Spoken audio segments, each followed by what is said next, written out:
پشاور میں نشانہ بننے والے مفتی منیر شاکر کون تھے؟ مفتی منیر شاکر کو کس نے اور کیوں قتل کیا؟ ٹی ٹی پی کی طرف سے آپریشن الخندق کے بعد کے پی کے میں 2 روز میں 15 سے زائد حملے، مفتی منیر شاکر سے ملاقات کا احوال۔ السلام علیکم ناظرین، میں ہوں آپ کا میزبان عمر فاروق اور آپ دیکھ رہے ہیں میرا یوٹیوب چینل آگاہی 313۔ پشاور کے نوائی علاقے ارمڑ میں 15 مارچ کو یعنی گزشتہ روز افطاری سے پہلے کالعدم لشکر اسلام کے بانی مفتی منیر احمد شاکر کو نشانہ بنایا گیا۔ پولیس کے مطابق مفتی منیر عصر کی نماز پڑھ کر باہر نکل رہے تھے کہ سڑک کنارے نصب بم کا دھماکہ ہوا۔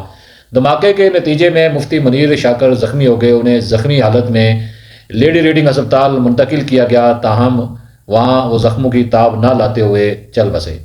دھماکے میں مفتی منیر کے ہمراہ 3 دیگر افراد بھی زخمی ہوئے جو لیڈی ریڈنگ ہسپتال میں زیر علاج ہیں۔ مفتی منیر شاکر کا آج اتوار کو تدفین کر دی گئی ہے۔ پشاور میں ان کا بہت بڑا نماز جنازہ ہوا جس میں ہزاروں افراد نے شرکت کی، وہاں خطابات بھی ہوئے اور بہت سارے علماء نے اس کا بدلہ لینے کا بھی اعلان کیا۔ ان کے جو ماننے والے تھے یا ان کے جو جاننے والے تھے وہ سب غمزدہ بھی تھے اور ایک بڑے عالم کے اٹھ جانے پر وہ افسردہ بھی تھے۔ ناظرین، اس وقت بیرونی اور اندرونی دشمن دونوں ایک گریٹ گیم کھیل رہے ہیں۔ ایک سوچے سمجھے منصوبے کے تحت مذہبی رہنماؤں کو نشانہ بنایا جا رہا ہے۔ حالیہ چند دنوں میں پے در پے حملوں میں علماء کو نشانہ بنا کر انہیں شہید کیا گیا ہے۔ مولانا حامد الحق سے لے کر مفتی منیر شاکر تک تسلسل کے ساتھ علماء کو ٹارگٹ کیا جا رہا ہے۔ وزیرستان میں علماء کو ٹارگٹ کیا گیا، سوات میں مارا گیا، تربت بلوچستان میں علماء کو ٹارگٹ کیا گیا۔ اس کے علاوہ کے پی کے دیگر علاقوں میں علماء کو ٹارگٹ کر کے نشانہ بنا کر راستے سے ہٹایا گیا۔ یہ کون کر رہا ہے، اس کے پیچھے کیا شخص سازش ہے، یہ سارا کچھ ہم اس میں پھر کبھی ولاگ کریں گے، لیکن آج میں صرف مفتی منیر شاکر پہ فوکس کروں گا کیونکہ ملک کو اس وجہ سے اتنا سا عرض کر دوں کہ ایک دفعہ پھر خانہ جنگی اور شدت پسندی کی طرف مذہبی لوگوں کو دھکیلنے کی مذموم کوشش کی جا رہی ہے۔ گزشتہ کئی دنوں سے مذہبی طبقے کو ٹارگٹ کرنا یہ کوئی معمولی بات نہیں۔ ہماری ذمہ داری بنتی ہے کہ ہم دشمن کے اس چال کو سمجھنے کی کوشش کریں۔ یہ حملے ایسے وقت میں ہو رہے ہیں جب کالعدم شدت پسند تنظیم تحریک طالبان پاکستان کی جانب سے آپریشن الخندق کا اعلان کیا گیا ہے۔ اس آپریشن کے اعلان کے بعد پے در پے حملے ہو رہے ہیں۔ کرک میں پولیس پہ حملہ، سوئی گیس فیلڈ پہ حملہ، ڈیرہ اسماعیل خان میں حملہ، بنو میں حملہ، پشاور میں اب یہ مفتی منیر شاکر پر حملہ۔ مطلب ہے کوئی دن خالی نہیں جا رہا، بلکہ 2 دنوں میں 15 سے زائد حملے ہو چکے ہیں جس میں کوئی 5 سے زیادہ افراد مارے جا چکے ہیں، درجنوں زخمی ہوئے ہیں اور آگے بھی صورتحال خراب ہے۔ اور لاہور، اسلام آباد سمیت مختلف علاقوں میں خودکش بمبار کے داخل ہونے کی جو ہے اطلاعات بھی آ رہی ہیں۔ ایک طرف تو یہ کے پی کے میں چل رہا ہے، دوسری طرف بلوچستان میں بھی بی ایل اے اور ان کے جو ہم نوا ہیں وہ حملوں میں تیزی لا رہے ہیں۔ تو یہ ایک سارا کچھ ایک منظم منصوبے کے تحت ہو رہا ہے، کوئی اچانک نہیں ہو گیا کہ ایک طرف بلوچستان میں جو قوم پرست تنظیمیں متحرک ہوئی ہیں اور دوسری طرف کے پی کے میں ٹی ٹی پی اور ان کے ہم نوا متحرک ہوئے ہیں۔ خیر، اس پہ ہم پھر بات کریں گے۔ آج ہم مفتی منیر شاکر پہ بات کرتے ہیں کہ مفتی منیر شاکر کون تھے۔ مفتی منیر شاکر سے میری ایک ملاقات بھی ہے اور ایک انٹرویو بھی کیا تھا، وہ بھی میں آگے چل کے آپ کو بتاؤں گا۔ مفتی منیر شاکر ضلع خیبر میں 2001 سے لے کر 2011 تک اپنے بیانات، تند و تیز بیانات کی وجہ سے اور اپنے اقدامات کی وجہ سے بڑے مشہور ہوئے تھے اور بڑا اہم کردار سمجھے جاتے تھے، لیکن اس کے بعد وہ پھر اچانک سے منظر عام سے غائب ہو گئے۔ یہ کیوں غائب ہوئے یہ بھی آگے جا کے آپ کو بتاتا ہوں۔ مفتی منیر ضلع کرم کے گاؤں ماخی زئی میں 1969 میں پیدا ہوئے اور انہوں نے مختلف دینی مدارس میں تعلیم حاصل کی، کراچی سمیت، لاہور سمیت، اور انہوں نے مجھے انٹرویو میں اس وقت بتایا تھا کہ میں جامعہ حقانیہ میں بھی زیر تعلیم رہا ہوں۔ ارمڑ میں جامعہ مسجد ندائے قرآن کے نام سے انہوں نے ایک مدرسہ بھی بعد ازاں قائم کیا تھا۔ مفتی منیر شاکر کو ضلع خیبر کے علاقے باڑہ میں 2003 میں امر بالمعروف و نہی عن المنکر کے سربراہ حاجی نامدار نے متعارف کروایا تھا۔ باڑہ میں وہ حاجی نامدار کے نجی ریڈیو اسٹیشن سے درس قرآن دیتے تھے اور ان کا یہ درس قرآن اس وقت بہت مقبول ہوا تھا۔ ان کے درس سے ناظرین میں آپ کو بتاؤں کہ اسی 2003-04 میں نے یہاں ایک روزنامہ اسلام میں کام کرتا تھا اور اس وقت ان کے انٹرویو کے لیے میں نے یہ ایسے سفر بھی کیا تھا باڑہ کا، جس میں میرے ساتھ جناب مشہور صحافی علی شیر صاحب جناح اخبار میں تھے اور قاضی بلال آن لائن نیوز ایجنسی میں تھے۔ تو ہم تینوں نے یہ سفر کیا تھا اور مفتی منیر شاکر سے باڑہ میں ملاقات کی تھی اور یہ بڑی ہی زبردست ملاقات تھی۔ ہم نے اپنے آنکھوں سے دیکھا تھا کہ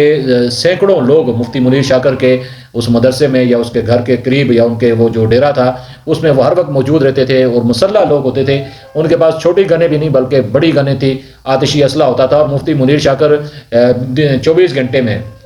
بعض اوقات ایک بیان کرتے تھے اور بعض اوقات 2 یا 3 بیانات بھی کرتے تھے، اور پشتو زبان کے مفتی منیر شاکر بے مثال خطیب تھے۔ مفتی منیر شاکر کا وہ جو درس قرآن تھا وہ علاقے میں باڑے میں اتنا زیادہ مقبول ہوا کہ جہاں بعض گھروں میں اسلام اور قرآن کی کرنیں روشنی پھیلی، لوگ اسلام کی طرف زیادہ مائل ہوئے، عبادات کی طرف مائل ہوئے، وہاں کئی گھرانوں میں طلاقیں بھی واقع ہوئی تھی، کیونکہ مفتی منیر شاکر صاحب کا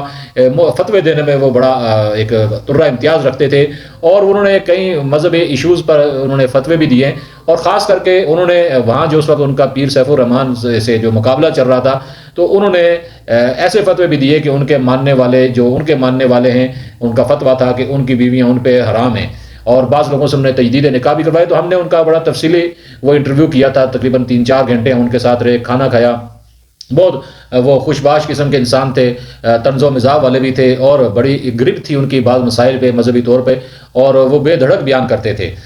لیکن بدقسمتی یہ تھی کہ وہ انٹرویو ان کا میرے اخبار روزنامہ اسلام میں اس وقت وہ شائع نہیں ہو پایا تھا، چونکہ بڑوں کی ان کی کوئی پالیسی تھی روزنامہ اسلام کی انتظامیہ کی کہ اس کو شائع نہیں کرنا۔ باقی اخبارات میں وہ انٹرویو ان کا شائع بھی ہوا تھا، اور ان کا موقف اس وقت وہ سامنے آیا تھا، چونکہ اس وقت جو میڈیا کے اتنے وہ ذرائع نہیں تھے ان تک رسائی حاصل کرنے کی، نہ سوشل میڈیا تھا اور نہ ہی الیکٹرانک میڈیا ان چیزوں کو اس وقت کوریج دیتا تھا، نہ اہمیت دیتا تھا۔ تو وہ مفتی منیر شاکر صاحب نے بڑے بے باکانہ انداز میں اپنے وہاں کے علاقے کے مسائل اور خاص کر کے اپنے تحریک کے مسائل ان سے ہمیں آگاہ کیا تھا اور بیان کیا تھا، اور اس کی وجوہات بتائی تھی۔ اور اس کے علاوہ انہوں نے ضلع خیبر میں آپ کو بتاتا چلوں کہ حرکت الاسلام نامی تنظیم کی بنیاد رکھی تھی، اور بعد ازاں وہ اس کا نام چینج کر کے انہوں نے لشکر اسلام کی بنیاد رکھی۔ حاجی نامدار اور مفتی منیر شاکر کے مابین اختلافات بعد میں پیدا ہوئے، اور 2004 میں انہیں ضلع بدر کرنے کا مفتی منیر شاکر کو کہا گیا۔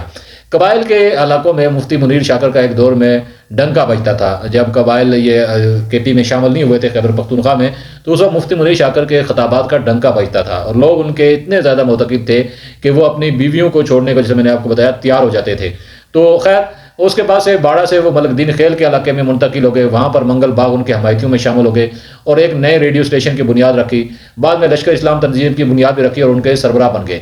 منگل باغ 2021 میں افغانستان کے صوبہ ننگرہار میں اس وقت کے افغان حکام کے مطابق بارودی سرنگ کے دھماکے میں 2 ساتھیوں سمیت مارے گئے تھے۔ لشکر اسلام کے سربراہ منگل باغ کے جو سوچ بدلتی رہی، کیونکہ وہ ایک طرف وہ افغان جہاد میں سوویت یونین کے خلاف لڑے تھے، جبکہ دوسری جانب اسی جنگ سے واپسی کے بعد وہ عوامی نیشنل پارٹی کا حصہ بن گئے، اور جو عوامی نیشنل پارٹی اس افغان جہاد کو مانتی ہی نہیں تھی، اور اسی پارٹی کا اثر و رسوخ استعمال کر کے 2001 میں وہ باڑہ ٹرانسپورٹ ایسوسیشن کے صدر بھی منتخب ہو گئے تھے۔ منگل باغ کے مذہبی خیالات کوئی پہلی بار اس وقت سامنے آئے جب انہوں نے تبلیغی جماعت میں جانا شروع کیا، اور وہاں انہوں نے چلے لگانا شروع کیے اور اپنی سوچ کو بدلا، اور علاقے کے اصلاح کے حوالے سے اپنے کام کا آغاز کیا۔ خیر میں اب آتا ہوں واپس مفتی منیر شاکر کی طرف۔ مفتی منیر شاکر ضلع خیبر میں FM ریڈیو پر اس علاقے میں رہنے والے ایک اور شخص پیر سیف الرحمان، جو بریلوی مکتبہ فکر سے تعلق رکھتے تھے، کی کھلم کھلا مخالفت کرتے تھے۔ سیف الرحمان علاقے میں انصار الاسلام کی قیادت بھی کر رہے تھے۔ ناظرین، اسی ملاقات میں انہوں نے بتایا تھا کہ وہ پیر سیف الرحمان کی کیوں مخالفت کرتے ہیں، اور وہ مخالفت کوئی علاقے کی وجہ سے نہیں، یہ قوم کی وجہ سے نہیں تھی، وہ مخالفت خالصتاً ایک مذہبی ایشوز تھا، مطلب ہے وہ ان کے نظریات کے مخالف تھے۔ مفتی منیر شاکر سیف الرحمان سے بہت بعد میں ضلع خیبر میں آئے تھے، لیکن وہاں پر اپنا اثر و رسوخ بہت جلد قائم کیا تھا، اور حاجی نامدار کی سربراہی میں امر بالمعروف و نہی عن المنکر کے نام سے تنظیم کی بنیاد رکھی، جو لوگوں کو ریاستی پالیسیوں کے خلاف بھی اکساتی تھی۔ یہ الزام بھی تھا ان پہ، لیکن ان کا یہ کہنا تھا کہ ہم مکلف ہیں کہ ہمارے پاس جو لوگ جو ہمارے معتقد ہیں، ہم ان پر کم از کم اسلام نافذ کریں۔ اگر ہمارے پاس ریاست نہیں تو کوئی بات نہیں، لیکن جس علاقے میں ہمارا اثر و رسوخ ہے، جو ہمارے لوگ جو ہمارے کہنے پہ چلتے ہیں یا جو ہمارے فتوے پہ چلتے ہیں، تو ان پہ کم از کم اپنا اسلام ہم نافذ کر سکتے ہیں اور ان پہ احکامات جاری کر سکتے ہیں۔ دونوں مختلف مقادم فکر سے میں نے آپ کو پہلے بتایا تھا تعلق رکھتے تھے۔ 2005 میں علاقے کے لوگوں کی جانب سے مفتی شاکر اور سیف الرحمان کو علاقہ بدر کرنے کا فیصلہ کیا گیا، اور تبھی ان دونوں کے درمیان جو معتقدین تھے ان کے درمیان ایک خونریز جنگ ہوئی تھی، اور دونوں تنظیموں کے درمیان جو جھڑپ ہوئی اس میں کم از کم کوئی 20 سے 25 افراد مارے گئے تھے۔ اس کے بعد مفتی منیر شاکر اور سیف الرحمان دونوں روپوش ہو گئے تھے۔ مفتی منیر شاکر اور سیف الرحمان کو قانون نافذ کرنے والے اداروں نے 2007 میں گرفتار کر لیا تھا، اور کراچی سے مفتی منیر شاکر گرفتار ہوئے تھے، اور کچھ عرصے تک وہ پس منظر میں رہے، اور ان کے والد مفتی منیر شاکر کے والد نے 2007-8 میں پریس کانفرنس بھی کی تھی کہ ان کے بیٹے کو بازیاب کرایا جائے، وہ خفیہ ایجنسیوں کے پاس ہیں، اور وہ بعد میں رہا ہو گئے، وہ آ گئے، لیکن اس کے بعد ان کی سرگرمیاں پھر کچھ عرصہ پس منظر میں چلی گئی تھی۔ وہ مختلف مسائل پر اپنے سوشل میڈیا، اب دوبارہ سے وہ متحرک ہوئے تھے کچھ چند سال پہلے، اور مختلف مسائل پر اپنے سوشل میڈیا اکاؤنٹ سے اپنے بیانات اور تقاریر نشر کرتے تھے۔ یوٹیوب پہ ان کا ایک چینل بھی بنایا ہوا تھا، فیس بک پہ وہ چیزیں ان کی اپلوڈ ہوتی رہتی تھی۔ مفتی منیر شاکر کے بعد منگل باغ کو لشکر اسلام کا سربراہ مقرر کیا گیا تھا۔ لشکر اسلام اور ان کی مخالف تنظیم انصار الاسلام کے مابین جو ہے وہ بعد میں کئی جھڑپیں ہوئیں، جن میں ایک اندازے کے مطابق 500 کے قریب لوگ مارے گئے، جس کے نتیجے میں حکومت نے 2006 میں خیبر میں یہ فوج بھی بھیجی اور فوج نے ایک آپریشن کیا، جس کا میں آگے چل کے آپ کو بتاتا ہوں۔ مفتی منیر شاکر نے 2007 میں گرفتاری اور بعد میں رہائی کے بعد پشاور کے شیخ محمدی علاقے میں نیا ریڈیو اسٹیشن بھی بنایا بعد میں آ کر، مگر اس کا وہ تنتنا نہیں تھا، وہ مشہوری نہیں ہوئی جو انہیں باڑہ میں ملی تھی۔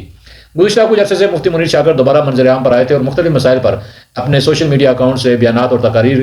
کرتے تھے، اور پشتو زبان میں وہ اپنا بیان بھی اس پہ سوشل میڈیا پہ کرتے تھے۔ ان تقاریر کو بعض لوگ متنازع سمجھتے تھے، کیونکہ وہ زیادہ تر مختلف مقاطع فکر میں جو شرعی مسائل ہیں اختلافی، ان پہ وہ بات کرتے تھے اور متنازع بیانات دیتے تھے۔ جید علماء اکرام کے مقابلے میں بعض مسائل میں وہ جداگانہ رائے رکھتے تھے، جس کی وجہ سے ان کے خلاف مختلف اداروں نے فتوے بھی دیے، اور وہ فتوے اس وقت بھی موجود ہیں۔ بہرحال مفتی منیر شاکر کے فتوے بھی دیگر لوگوں کے خلاف موجود ہیں، انہوں نے مختلف علماء کو بھی نشانہ بنایا، مختلف تحریکوں کو بھی نشانہ بنایا۔ منگل باغ کا جو ریڈیو اسٹیشن تھا وہ عوام میں اہم سمجھا جاتا تھا، ہر کوئی اس کو سنتا تھا، کہیں ان کے خلاف کوئی حکم تو نہیں دیا گیا۔ اس کے علاوہ منگل باغ کے حکم ناموں سے باخبر رہنے کے لیے بھی لوگ ان کے اسٹیشن کو سنتے تھے۔ 2009 میں خیبر میں حالات بہت زیادہ خراب ہو گئے، اور اس وجہ سے جو فوج نے آپریشن تھنڈر سٹورم کے نام سے آپریشن کیا تھا، اور علاقے میں مختلف لوگوں کو اس کا نشانہ بنے تھے۔ فوجی آپریشن کے بعد منگل باغ افغانستان فرار ہو گئے تھے، جہاں سے 2016 میں ان کے مارے جانے کی اطلاع آئی تھی، لیکن 2021 میں بارودی سرنگ کے دھماکے میں ان کی موت ہوئی۔ مسلح لشکر کے سابق سربراہ مفتی منیر شاکر نے سال 2011 کے بعد پشاور کے نوائی علاقے میں، جیسے میں آپ کو پہلے بتایا کہ مدرسہ قائم کیا، جہاں وہ کافی عرصے تک رہائش پذیر رہے۔ مفتی منیر شاکر اپنے شعلہ بیانی اور ریاست مخالف متنازع بیانات کی وجہ سے بھی مشہور ہوئے تھے۔ انہوں نے اپنے پیروکاروں کے لیے یوٹیوب چینل بھی بنایا ہوا ہے، جس پر ہر جمعہ کو پشتو زبان میں خطاب بھی اپلوڈ کرتے تھے۔ مفتی منیر شاکر کے بیٹے عبداللہ شاکر کا کہنا ہے کہ مفتی منیر شاکر پر 2019 میں بھی حملہ ہوا تھا، مگر وہ خوش قسمتی سے بچ گئے تھے۔ اس کے بعد مسلسل ان کی جان کو خطرہ لاحق تھا۔ کئی بار متعلقہ انتظامیہ اور پولیس حکام کو سیکورٹی خدشات کے متعلق آگاہ بھی کیا، مگر کسی نے سنجیدہ نہیں لیا۔ مفتی منیر شاکر نے خود کو ایک ہفتہ قبل تک ایک بیان میں اپنے سیکورٹی خدشات کے حوالے سے وہ بیان دیا تھا، اور وہ سوشل میڈیا پر ان کا یہ بیان اس وقت موجود بھی ہے اور وائرل بھی ہے، مگر اس کے باوجود کے پی کی حکومت نے ان کے حفاظت کا کوئی خاطر خواہ انتظامات نہیں کیے۔ مفتی منیر کے صاحبزادے عبداللہ شفیق نے گزشتہ روز یہ کہا تھا گفتگو کرتے ہوئے کہ سیکورٹی خدشات کے باوجود کسی قسم کی سیکورٹی فراہم ہمیں نہیں کی گئی، جس کی وجہ سے وہ آج دن دیہڑے مارے گئے۔ واضح ہے کہ ضلع کرم میں جو حالیہ پچھلے دنوں میں پارا چنار اور کرم میں فسادات ہوئے تھے یا لڑائی ہوئی تھی اور جو حالات بنے تھے، اس میں بھی مفتی منیر شاکر نے سخت بیانات دیے تھے، اور وہاں کے جو حالات کے حوالے سے مفتی منیر شاکر کا ایک خاص موقف تھا وہ بیان کیا تھا۔ اور بعض لوگوں کا یہ کہنا ہے کہ مفتی منیر شاکر کو اس وجہ سے بھی نشانہ بنایا گیا کیونکہ انہوں نے پارا چنار اور کرم کے حوالے سے جو موقف لیا تھا وہ شاید ان کے مخالف فرقے کو پسند نہیں تھا، اور ان کا اشارہ ہے کہ اس میں شاید ایرانی لابی یا وہ دہشت گرد ملوث ہو سکتے ہیں جو پارا چنار میں دہشت گردی میں ملوث تھے۔ بہرحال مفتی منیر شاکر کا قتل بڑا اہم واقعہ ہے، اس پہ اگرچہ کسی جماعت نے کالعدم جماعت نے اس کی ذمہ داری قبول نہیں کی ہے، جس طرح مولانا حامد الحق کے قتل کی ذمہ داری ابھی تک کسی نے قبول نہیں کی، اسی طرح مفتی منیر شاکر کے قتل کی ذمہ داری بھی کسی نے ابھی تک قبول نہیں کی ہے، اور اس کی تحقیقات ہونے کے بعد پتہ چلے گا کہ اس میں کون ملوث ہے، داعش ہے، ٹی ٹی پی ہے، یا زینبیون یا فاطمیون کے دہشت گرد ہیں، یا اس کے علاوہ کوئی اور بھارت یا ایران کی کوئی خفیہ ایجنسی ملوث ہے، کیونکہ گزشتہ روز ہی جیل مدینہ میں جماعت الدعوہ کالعدم کے ان کے بھی 2 رہنما قتل کیے گئے ہیں، اور ان کے متعلق بھی یہ سمجھا جا رہا ہے کہ انہیں انڈین ایجنسی نے قتل کرایا ہے۔ تو بہرحال ملک میں مختلف علماء کو نشانہ بنانے کا جو سلسلہ ہے اس میں اب تیزی آ گئی ہے۔ اب علماء کو اس حوالے سے اپنے خود محتاط رہنا ہوگا اور اپنی حفاظت کے جو انتظامات وہ خود کرنا ہوگا۔